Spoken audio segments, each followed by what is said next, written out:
Olá pessoal, tudo bem? Sejam todas muito bem-vindas, todos muito bem-vindos ao nosso canal Mais História. Hoje nós vamos falar a respeito de um tema super atual, extremamente importante, politicamente importante, né?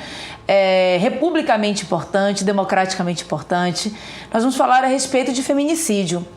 Mas não apenas do feminicídio na perspectiva da atualidade, nós vamos fazer um contexto histórico. Então, na nossa aula, nós vamos falar a respeito do feminicídio e também da sociedade colonial, né? Nós vamos fazer uma relação entre o feminicídio como um grande produto de uma sociedade colonial, patriarcal, machista, misógina, né? Como a nossa sociedade ela tem se constituído. Para quem é novo no canal, eu sou a professora Edna Lúcia. Eu sou historiadora e, além do canal Mais História e de atuar na educação já há algum tempo, eu também tenho um curso junto com minha amiga, minha companheira, a professora Deise Borges. Nós temos o Sou Mais Humanas. Trabalho com a frente de História Geral, História do Brasil e Atualidades, e ela com a frente de Geografia, né? Tanto a Geografia Física quanto a Geografia Humana e também Atualidades. Então, antes que eu esqueça, porque eu nunca me lembro de fazer isso, porque eu sempre penso nessa aula, nesse momento, como encontro com os meus estudantes e com todo mundo que deseja, né, passar no vestibular, fazer o Enem, ou apenas porque realmente gosta de história e porque também aqui é um exercício para o debate, né, para a construção desse saber tão importante dentro de qualquer sociedade. Então, não esqueçam, né, de curtir, de ativar o sininho para que vocês recebam as notificações sobre os novos vídeos e também de se inscrever no nosso canal. Aqui está o nosso tema, né? Feminicídio e sociedade colonial. E eu resolvi começar a nossa aula fazendo um recorte, mas um recorte muito específico, referente aos 2 primeiros meses desse ano de 2019. Em história, nós precisamos, né, trabalhar com alguns recortes. Houve uma época em que a história, sobretudo aquela história do século XIX, até do século XX, né, ela tinha temporalidades muito grandes, a gente abarcava períodos muito longos. Depois a história ela vai mergulhando num processo de aprofundamento e a gente mergulha um pouco na microhistória, né? A Escola dos Análises foi fundamental nesse processo, as contribuições do próprio Michel Foucault, e a gente vai fazendo recortes temporais um pouco menores, tratando de diversos temas. A história ela se abre para estudar a sociedade de maneira mais ampla possível, e a microhistória ela veio só acrescentar. Então esse recorte vocês vão perceber que ele tem uma função pedagógica muito clara. Eu fiz um recorte curto, mas impactante o suficiente para que a gente possa perceber justamente os efeitos sociais dessa sociedade machista, misógina, patriarcal, androcêntrica, né, que resulta justamente no feminicídio. Então observem, eu fiz um recorte a partir de algumas matérias que foram publicadas em jornais de grande circulação nesse período curto, né, ali pelos meses de janeiro e fevereiro agora de 2019. Então, a primeira matéria, o primeiro título, eu não vou me aprofundar nessas matérias, diz o seguinte: mulher executada a tiros na frente do filho, né, em Bauru. O suspeito, dizem as testemunhas, né, é o ex-marido da vítima, o cabeleireiro Rodrigo Alves, me perdoem. A matéria foi do dia 1º de janeiro de 2019. Homem que ateou fogo na ex-mulher é preso em Santo André. Essa matéria foi do dia 3 de janeiro de 2019. Segurança se entregou na Delegacia de Defesa da Mulher de Santo André nesta quarta-feira após fugir do local do crime, né? A vítima, ela sobreviveu. Depois, uma terceira matéria do dia 4 de janeiro de 2019, que diz, né? Homem é perseguido e preso após matar mulher em motel de Jaguariúna. Kelly Aparecida Simon, de 39 anos, foi raptada. Policiais rodoviários localizaram o veículo do suspeito. Mais uma matéria, mais uma manchete de jornal. Menina de 14 anos, baleada após não aceitar namoro, morre em Bebedouro. A garota, né, uma menina, 14 anos, é bom que a gente lembre e a gente verifique aí como o feminicídio ele é praticado em diferentes classes sociais e com mulheres de diferentes idades também, né? Natasha Rodrigues estava internada na UTI da Santa Casa de Barretos, em São Paulo, e não resistiu aos ferimentos, né? Suspeito está foragido. Mais uma manchete: Rio registra terceira vítima de feminicídio em 2019. Crime aconteceu contra uma moradora do Morro do Urubu, na zona norte da capital do Rio de Janeiro. Essa matéria foi publicada no dia 5 de janeiro de 2019. Preso assassino de vítima de feminicídio no Rio. O assassino é ex-companheiro da vítima e espancou a mulher até a morte. 6 de janeiro de 2019. Em menos de uma semana, 5 feminicídios são registrados no interior de São Paulo. Em 2018, de janeiro a novembro, 121 mulheres foram mortas em razão do gênero. Essa matéria foi publicada no dia 6 de janeiro de 2019. Casal é achado morto em quarto de resort no interior de São Paulo. Vítimas foram localizadas ao lado do botijão de gás e suspeita é de que jovem tenha matado a esposa que queria se separar. 7 de janeiro de 2019. 3 em cada 10 mulheres mortas por violência já tinham sido agredidas, o que demonstra que a violência ela não se estabelece da noite para o dia. Existe um comportamento, um padrão, né? E a nossa sociedade, em diversos momentos, sobre diversos aspectos, ela acaba favorecendo e estimulando o comportamento agressivo por parte dos homens. E isso acaba fazendo também com que a violência ela seja naturalizada. É extremamente perigoso para qualquer sociedade quando a violência ela é naturalizada, né?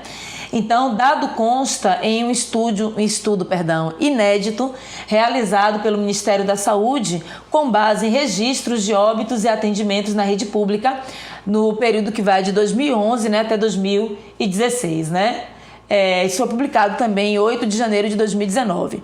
E na medida em que as violências elas foram acontecendo, os crimes foram se sucedendo, a gente vê uma preocupação por parte dos órgãos de defesa, né, dos direitos humanos, das mulheres, das delegacias, o Ministério Público, a própria imprensa, uma preocupação em fazer uma retrospectiva justamente para nos mostrar esse padrão de comportamento, né, e para nos alertar também o quanto nós pecamos ainda em medidas protetivas.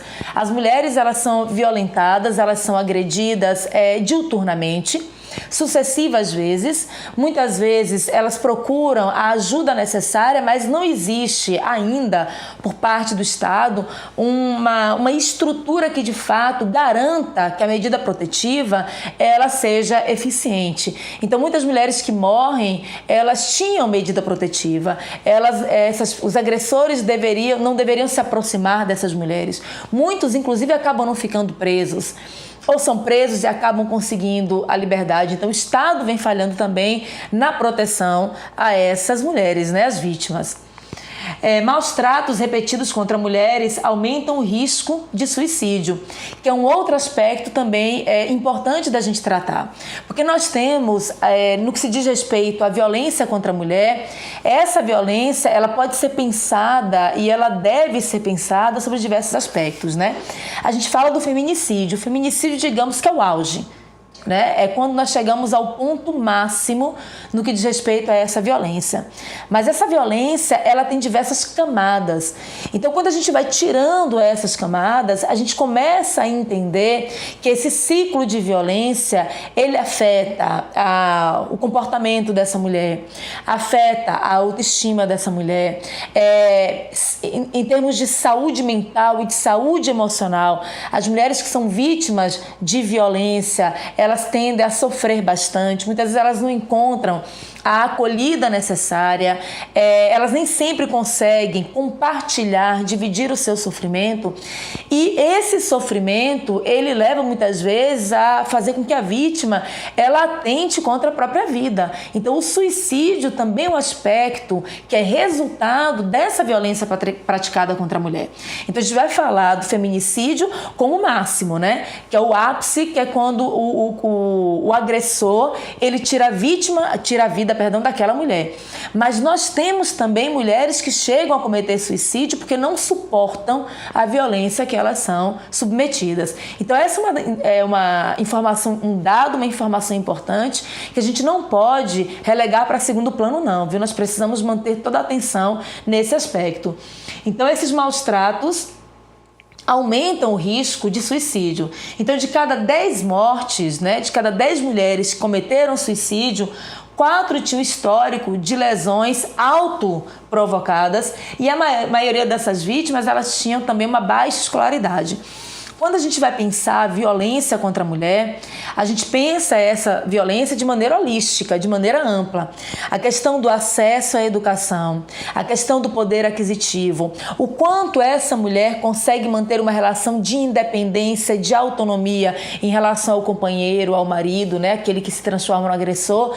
Tudo isso faz com que a gente consiga enxergar os aspectos ligados à violência contra a mulher de maneira mais nítida. Então, nós não podemos ignorar os dados socioeconômicos na hora de avaliarmos os efeitos, as causas, os efeitos dessa violência toda que é praticada, né?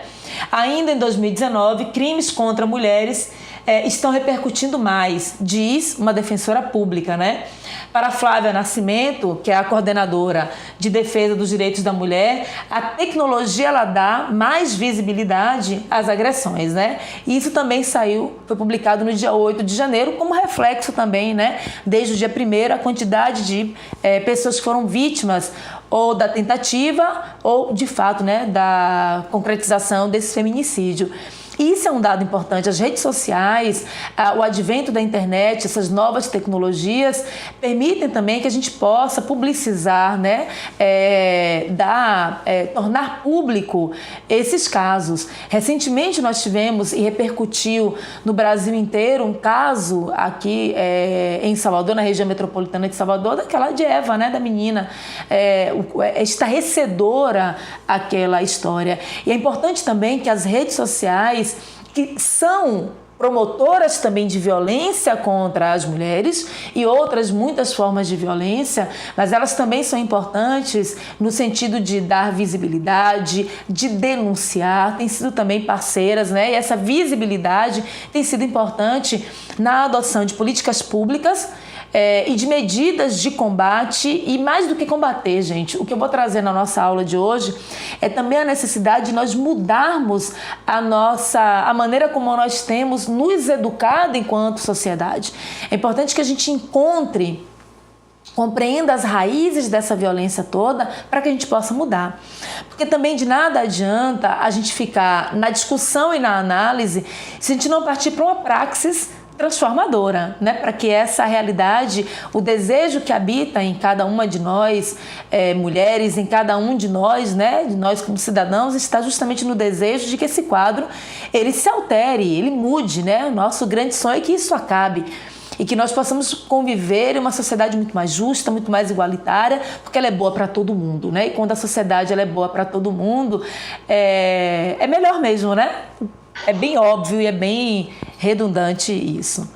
Bom, homem entra em shopping e mata ex-companheiro a tiros no Ceará, né? O suspeito era funcionário terceirizado do 24º Distrito Policial e teria roubado a arma para praticar o crime.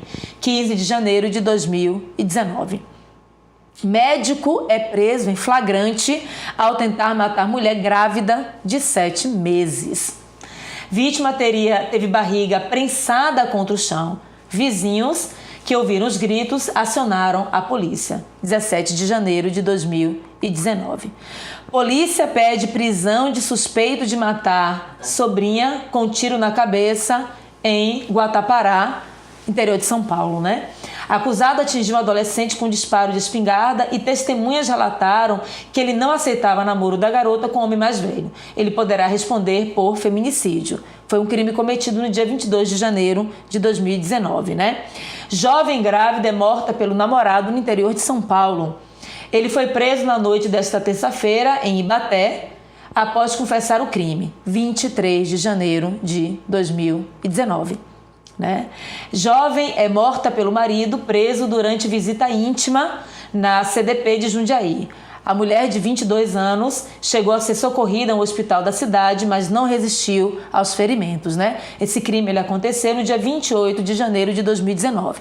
Então observe que eu comecei trazendo para vocês uma matéria de um crime cometido no dia 1º de janeiro e nós estamos chegando ao final do mês de janeiro, já estamos no dia 28, e a quantidade de crimes, né, que aconteceram.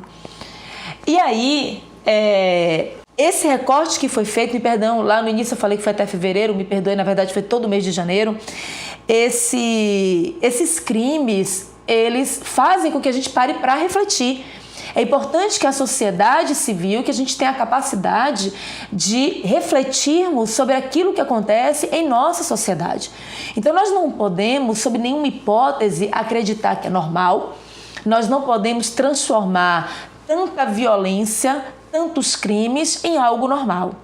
E é importante que o nosso discurso ele seja um discurso embasado. Nós precisamos nos apropriar. Por isso que estudar é tão importante, gente. É importante que vocês ampliem o repertório. É importante que a sociedade, quanto mais uma sociedade, ela amplia seu grau de instrução, quanto mais a sociedade ela tem a capacidade de pensar de maneira crítica, é melhor para a própria sociedade. Então, se nós queremos nos libertar de uma sociedade tão violenta, né? E eu sei que é um desejo coletivo, eu duvido que alguém aqui, ou pelo menos a maioria de nós, acredite pensando, meu Deus, como é bom viver em um mundo tão violento. Eu duvido que qualquer pessoa aqui que esteja me assistindo nesse momento, qualquer das minhas alunas, dos meus alunos, fique imaginando que quer um mundo violento, porque é bacana, porque é legal. Aí qual é o seu projeto de vida? Aí meu projeto de vida é cometer feminicídio. Isso não é projeto de vida de ninguém. Então por que nós construímos uma sociedade tão violenta? Por que nós não conseguimos avançar a passos largos no combate a esse tipo de violência? Então para que a gente avance, para que a gente consiga construir uma sociedade mais justa, mais igualitária, mais digna, mais fraterna, é importante que a gente conheça a nossa própria história. E no nosso país, infelizmente, nós damos muito pouca importância à história, né? A gente conhece muito pouco da nossa história.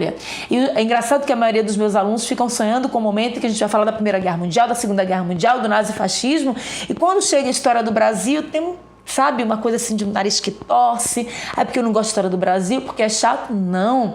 Nós precisamos conhecer muito da nossa história, justamente para que a gente evite, né, cometer os mesmos erros. Karl Marx tem uma frase dele que é muito famosa, que ele diz que a história ela sempre se repete. A primeira vez como tragédia, a segunda como farsa. Então nós caímos inúmeras vezes em farsas que poderiam ter sido evitadas se nós estivéssemos mais atentos e fôssemos mais conhecedores da nossa própria história. E aí, para falar de feminicídio, é importante que a gente faça algumas leituras. Hoje nós temos, para falar eu fiz o recorte do feminicídio, mas para falarmos das questões de gênero, não são poucos as autoras, não são poucas as autoras, não são poucos os autores, os pesquisadores, tem muita gente produzindo muita coisa a respeito desse tema. E muita coisa está ao nosso alcance, né? As próprias redes sociais estão aí, nos ajudam nesse sentido. Nós temos canais, temos blogs, nós temos publicações, algumas de natureza mais complexa, mais acadêmica, mas outras mais simples, dossiês que são publicados em revistas de grande circulação falando a respeito disso. Nós temos também importantes autoras. Eu gostaria de citar Djamila Ribeiro e dizer assim, por favor, leiam Djamila Ribeiro, por favor, leiam Márcia Tiburi, por favor, leiam Chimamanda. Existem grandes autoras da nossa, né, publicando, não apenas no campo da historiografia, a gente vai ter Mary Del Priore, nós temos muita gente pensando muitas coisas. É importante que a gente se aproprie disso.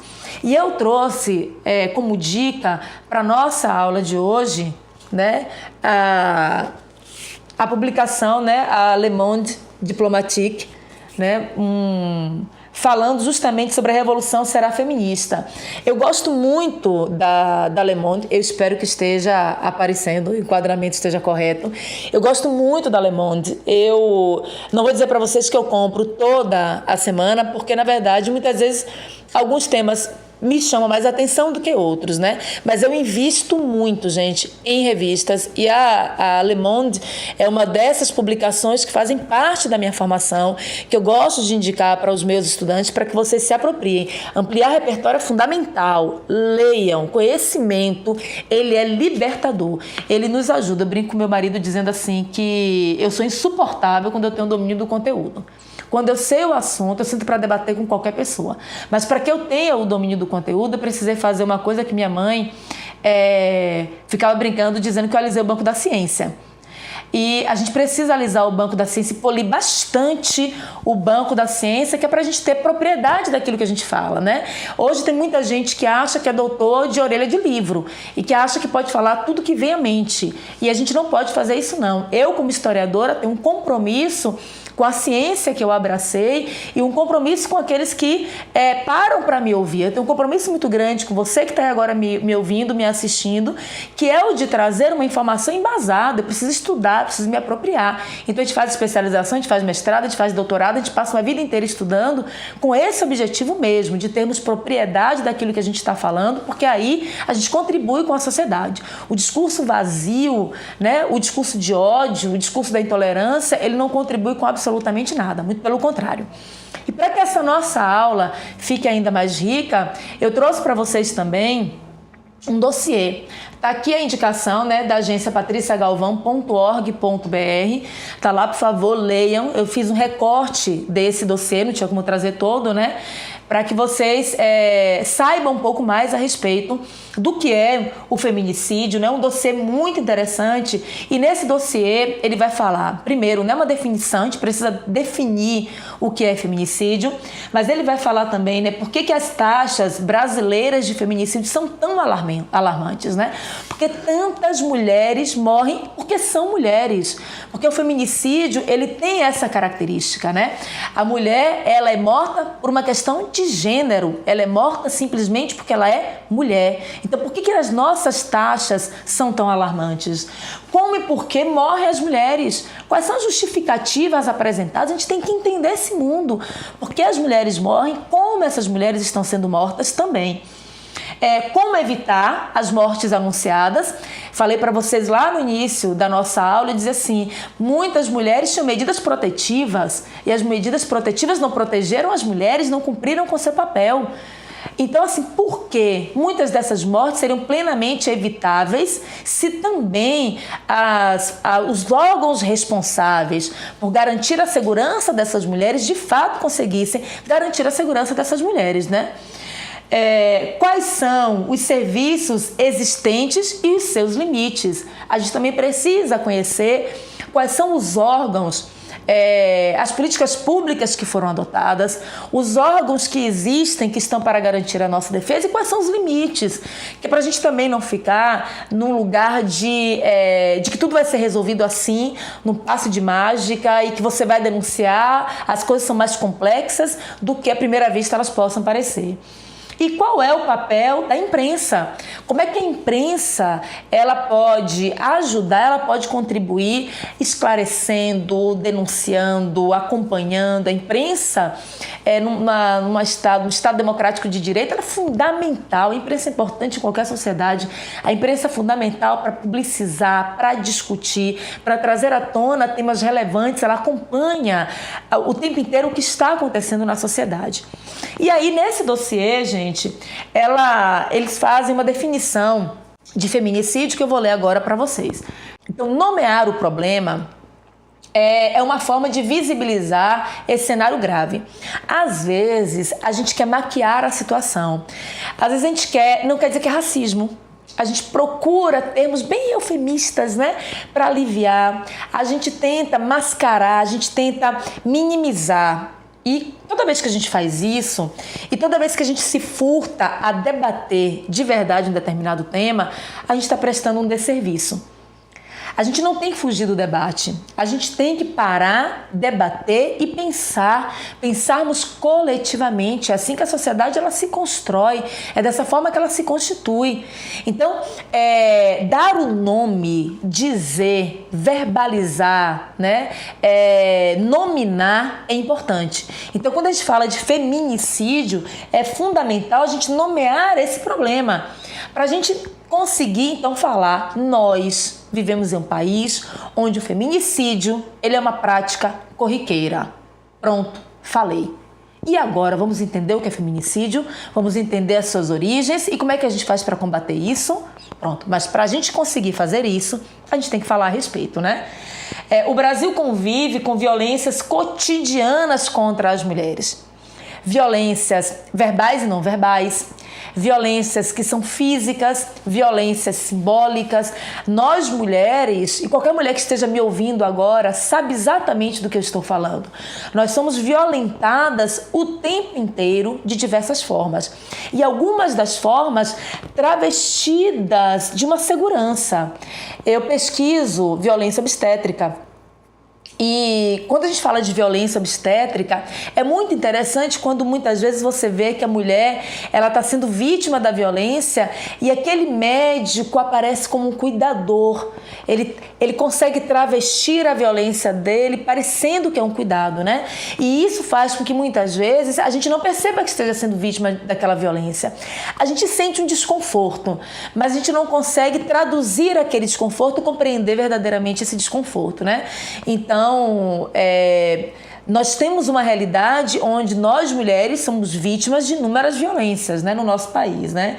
O que resulta em um destaque perverso, né? O Brasil é o 5º país com maior taxa, nós somos... Não o 5º país com maior taxa de alfabetização, com maior taxa de emprego, com a maior taxa de segurança, um monte de coisa bacana, não. Nós não somos o 5º país nesse sentido. Nós somos o 5º país com maior taxa de assassinatos, femininos no mundo. Nós ocupamos a vergonhosa posição de sermos o 5º país que mais mata mulheres no mundo. Nós matamos mais mulheres do que países onde a violência, as condições femininas são extremamente degradantes. Então, como é que um país como o nosso ocupa essa vergonhosa posição do 5º país que mais mata mulheres no mundo? Guardem isso na memória, porque a gente vai precisar combater muito para mudar, tem muita coisa para a gente fazer para mudar essa realidade, né? É urgente questionar a permanência de mortes evitáveis. Essas mortes são evitáveis quando você muda a cultura, há uma cultura do estupro, há uma cultura da violência, há uma cultura machista, misógina, androcêntrica que garante a reprodução dessa violência.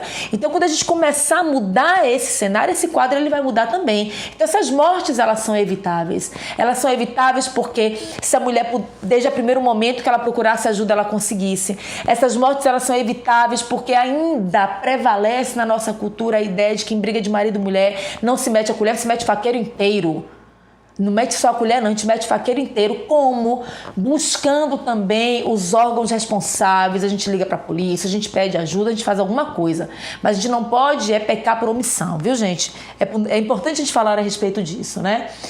Então, a origem do termo feminicídio não é um termo tão novo quanto a gente possa pensar, não, né, gente? É um termo que surgiu desde a década de 70. É um termo já um pouquinho aí antigo, mas que vem ganhando visibilidade há pouco tempo. Então, trata-se de um crime de ódio.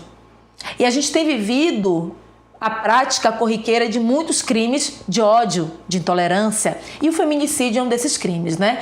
Então, a gente tipifica o feminicídio como sendo um crime de ódio. O conceito surgiu na década de 70, com o fim de reconhecer e de dar visibilidade à discriminação, à opressão, à desigualdade, à violência sistemática, né, contra as mulheres, que em sua forma mais aguda, ela culmina na morte. Né? A forma mais aguda é essa. Essa forma de assassinato, ela não constitui um evento isolado e nem é repentino, ou seja, né, ele não é inesperado, ao contrário, gente. Ele faz parte de um processo contínuo de violências cujas raízes misóginas, né, caracterizam o uso de violência extrema. Inclui aí uma vasta gama de abusos, desde abusos verbais, físicos e sexuais, como estupro e diversas formas de mutilação e de barbárie, né? Eu peguei esse conceito, ele está lá no dossiê, é da Eleonora Menicucci, que é uma socióloga, professora titular de saúde coletiva da Universidade Federal de São Paulo, foi ministra da Secretaria de Políticas Públicas, né, de Políticas para as Mulheres, durante o governo de 2012 a 2015. E aí, agora que a gente já definiu, né, nós já pegamos esse conceito sobre feminicídio, eu trouxe também algumas informações desse dossiê, né, como as condições estruturais das mortes violentas de mulheres por razões de gênero. E observe aqui, gente, é assustador. A gente tem que pensar, para a gente entender essas condições estruturais, né? De onde vem, estruturalmente falando, quais são as raízes desse crime, né? Desse feminicídio. Então, nós temos a própria questão da ordem patriarcal, dessa sociedade patriarcal, né? A desigualdade estrutural de poder que inferioriza a mulher, que subordina a mulher aos homens. Isso é algo fundamental para a gente entender a própria questão do feminicídio. A violência sexista também é uma questão estrutural, né? O sexo das vítimas é determinante para a gente entender a ocorrência dessa violência. Um terceiro ponto fundamental é que essas mortes, elas são mortes evitáveis. Eu tenho insistido em falar a respeito disso aqui. São mortes evitáveis, sim. O emprego de violência e a intencionalidade do gesto reforçam o seu caráter de desprezo pela mulher. O feminicídio tem muito isso, o tipo de violência, as mutilações, o jogar o ácido, a ideia de que se não é minha, não é mais de ninguém, o querer deformar essa mulher, toda a violência empregada, ela demonstra justamente esse caráter de desprezo pela mulher e pelos papéis sociais que são atribuídos às mulheres. Então, esse é algo muito forte, uma herança dessa sociedade patriarcal, né? Outra coisa, está na estrutura o fato de que se trata de um fenômeno social e cultural. A gente não consegue compreender o feminicídio, não consegue compreender a violência contra a mulher sem levarmos em consideração o fato de que tem esse marcador social e cultural muito grande, né? Não são casos isolados ou episódicos, não é uma coisa que acontece uma vez ou outra. Não, gente, muito pelo contrário. Eles são inseridos em um contexto de violência que limita o desenvolvimento livre e o desenvolvimento saudável das meninas e das mulheres. Esse dado aqui está nas Diretrizes Nacionais de Feminicídio 2016, né? Outro ponto importante são as razões de desigualdade de gênero na prática das mortes violentas das mulheres. Olha como é um dado alarmante, mas esclarecedor, né? Quando a gente entende, quando a gente vai esmiuçar o porquê daquela violência toda, em primeiro lugar vai aparecer esse sentimento de posse sobre a mulher. Existe feminicídio porque existe machismo, porque existe uma ideia da mulher como propriedade. E a propriedade, essa relação de posse, é uma relação que coisifica, é uma relação que banaliza a violência, é uma relação que faz com que o outro seja propriedade. E se aquele bem, aquela propriedade, porque eu tenho esse sentimento de posse, que não é afeto, não é amor, não é absolutamente nada de saudável. É uma relação mercantilizada, uma relação de posse, e aí o agir com violência é algo que se justifica por esse sentimento de posse, né? Essa coisa absurda. Segundo lugar, o controle sobre o corpo, sobre o desejo e sobre a autonomia da mulher.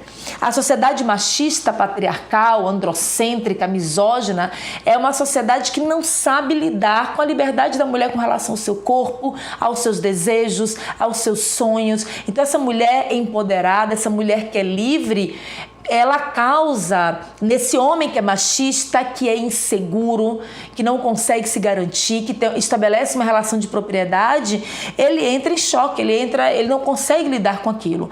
E na ausência, diante da incapacidade de lidar com aquilo, ele parte para a violência. Porque ele não tem o machismo, ele não se sustenta em absolutamente nada que não seja no preconceito e no medo. Não há nenhum homem vai sustentar o machismo, o discurso machista dele em outra coisa que não seja na ignorância, que não seja no preconceito. E quando você se sustenta na ignorância e no preconceito, você não tem capacidade argumentativa nenhuma. E na ausência do argumento, que sobra é a violência. É triste, mas infelizmente é isso que sobra. Terceiro, a limitação da emancipação profissional, econômica, social ou intelectual da mulher. Esse desejo de limitar essa mulher nas suas muitas potencialidades, né? Isso é algo que incomoda e que acaba aparecendo no momento em que o crime ele é praticado. Quarto, o tratamento da mulher como objeto sexual. A sociedade acabou construindo. E dentro desse sistema, né, que mercantiliza tudo está à venda, o corpo está à venda, os sonhos estão à venda, tudo é mercantilizado, tudo é medido, tudo é mensurado, tudo pode ser comprado. A mulher aparece como esse objeto, ela é objetificada, ela é transformada numa coisa, num objeto de desejo, um objeto sexual, um objeto de realização. Então e se esse objeto não me quer, isso me fere profundamente. Então, esse objeto ele não pode não me querer. Esse objeto ele não pode me dizer não. Esse objeto ele não pode me rejeitar. Se ele faz isso, eu vou lá e eu quero destruir o objeto, né? A manifestação de desprezo pela mulher e pelo feminino também é algo que aparece muito. E a gente por isso que é misógino, né? É uma aversão mesmo, né? É um crime de ódio. O feminicídio é esse crime de ódio construído, alicerçado nesse modelo de sociedade, né? Que despreza a mulher, que despreza o que é feminino, que dá menos valor, que tem um peso menor, que, portanto, deve ser menosprezado, e menosprezado no sentido mais amplo dessa palavra. E aí, falar de feminicídio e caracterizar o feminicídio, nomear o feminicídio, trazer dados sobre o feminicídio, nos leva a refletir sobre as origens disso tudo. E a gente precisa falar da sociedade colonial. Não dá para falar de feminicídio sem entender a construção histórica do feminicídio. E a construção histórica do feminicídio está profundamente arraigada, alicerçada, construída, sustentada nessa sociedade colonial, nessa sociedade patriarcal. E aí eu coloquei aqui para vocês, né, que a construção histórica do feminicídio nos leva a pensar sobre essa sociedade colonial, que ela é baseada... Como é que era a sociedade colonial? Professora, a senhora está falando de que exatamente quando a senhora fala dessa sociedade colonial? Estou falando de uma macroestrutura, né? Que era baseada na agricultura, voltada para o comércio externo. Lembram do sistema de plantation? Né? Latifúndio, monocultura, mão de obra escravizada, mercado externo. Então, essa sociedade é uma sociedade baseada na agricultura, voltada para o comércio externo, né? Na grande propriedade, no trabalho escravo, né? A sociedade colonial ela é agrária, ela é escravagista, ela é escravista, ela é patriarcal. E é nessa sociedade que a figura feminina ela vai sendo desqualificada, ela vai tendo menor valor, né? Falar da sociedade colonial, falar das relações sociais que se estabeleceram, é falar de Casagrande Senzala, né? E o que é a Casa Grande? Se não é esse símbolo máximo, né, da figura do Senhor. Observe que o tratamento dado era o tratamento de senhor, né, um tratamento de subserviência. Então a Casa Grande ela era, né, a sede das grandes fazendas, né, do engenho, e ela é o maior símbolo desse poder absoluto dos senhores de terra. Então a relação entre a Casa Grande e esse senhor que vai se assenhorar de tudo, né? A família da Casa Grande ela é numerosa. Aquele senhor ele vai controlar tudo e todos que estão à sua volta, né? São muitos os filhos, tanto os filhos legítimos como os filhos ilegítimos, né? E aí a gente vai falar do estupro, da violência contra as mulheres, né, africanas, contra as mulheres das inúmeras comunidades indígenas, então contra a própria esposa, né, contra as mulheres de uma maneira geral. Então muitos filhos legítimos, né, os chamados filhos ilegítimos, mas também a família tinha ali os parentes, os agregados, os escravizados, os libertos, né, todos girando em torno da figura desse patriarca, né? Todos respeitando a autoridade doméstica e política, e a autoridade doméstica e pública desse senhor, que ao mesmo tempo ele é pai, ele é patriarca, ele é chefe político, né? essa estrutura familiar que se assentou aqui no Brasil. Essa estrutura familiar, né, das regiões de monocultura tropical, escravista, exportadora. E isso nos ajuda a compreender como é que os papéis foram sendo definidos, né? O papel do masculino e o papel do feminino. Então, é importante que a gente entenda os detalhes dessa sociedade. Com ela convive a chamada família nuclear, que ela é bem menor, né? Quase sempre essa família nuclear, ela é ali formada pelo casal, né? Por poucos filhos, né? Ou muitas vezes pelo pai, pelas crianças, uma família relativamente pequena. Então, você tem a família nuclear, você tem o centro da família nuclear, que é essa figura masculina, né? Que é o patriarca, o chefe, e gravitando em torno dessa figura, a família maior, né? Da casa grande mesmo, os demais agregados. Para a gente entender o feminicídio também, a gente tem que falar dessa sociedade miscigenada, né? Misturando raças e culturas numa convivência forçada, né? Porque essa convivência ela era forçada pelo trabalho escravo, tanto dos indígenas como dos negros africanos. E isso fez com que a sociedade colonial ela adquirisse uma característica mestiça. Ela é mestiça, ela é personificada pela figura do mulato, né? A mistura ali do branco europeu com o negro africano, pela figura do caboclo, né, que é do branco com o índio. E lembrando que essa miscigenação ela se deu fruto de muita violência, né, do estupro, dos abusos, desse senhor que quer se servir e que transforma tudo em todos em objeto para satisfazer o seu desejo.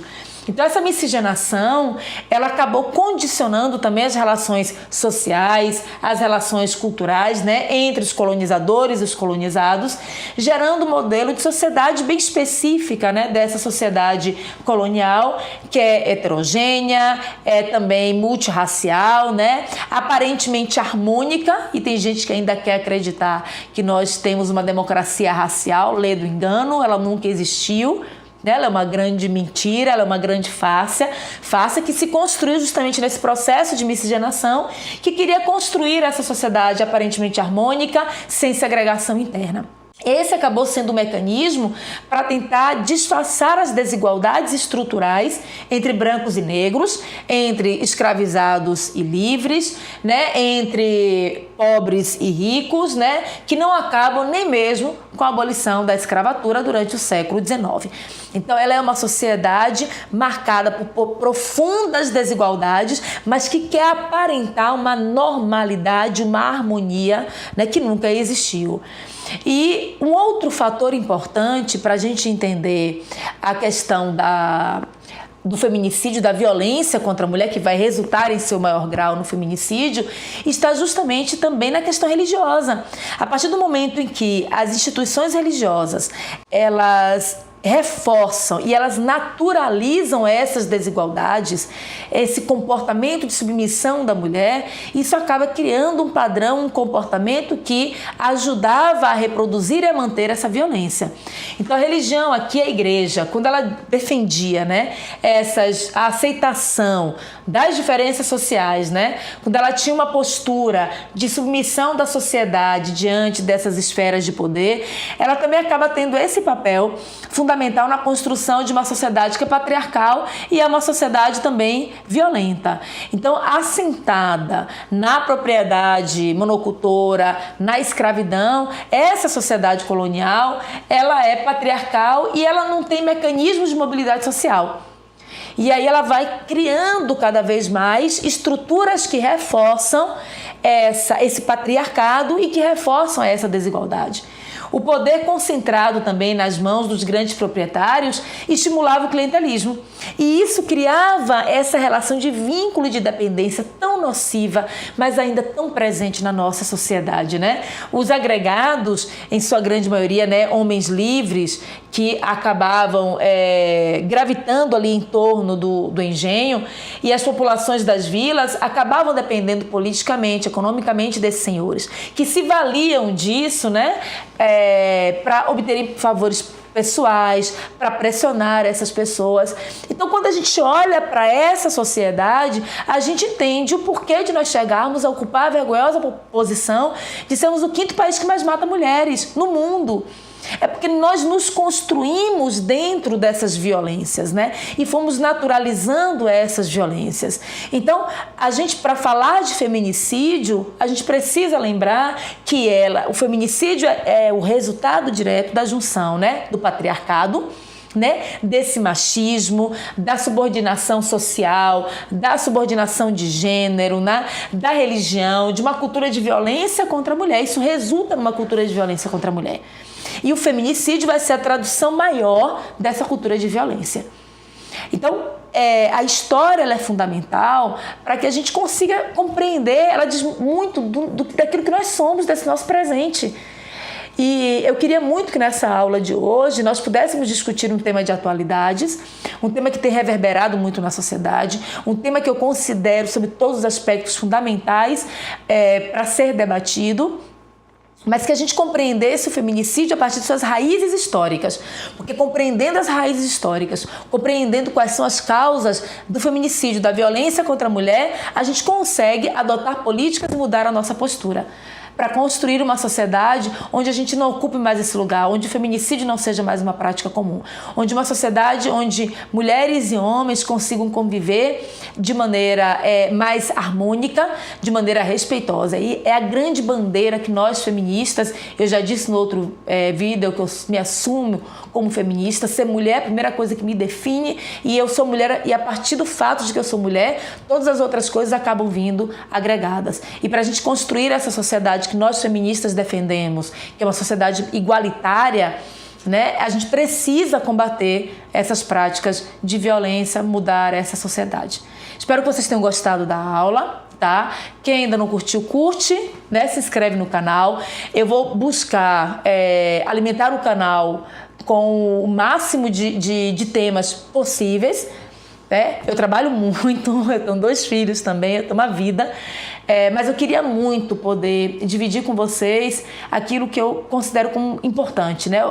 O conhecimento ele precisa ser socializado, porque quando o conhecimento ele é socializado, ele é libertador. E eu adoraria que nós nos libertássemos cada vez mais, tá bom? Então, foi uma alegria enorme estar aqui com vocês. Beijo, pessoal, até a próxima aula.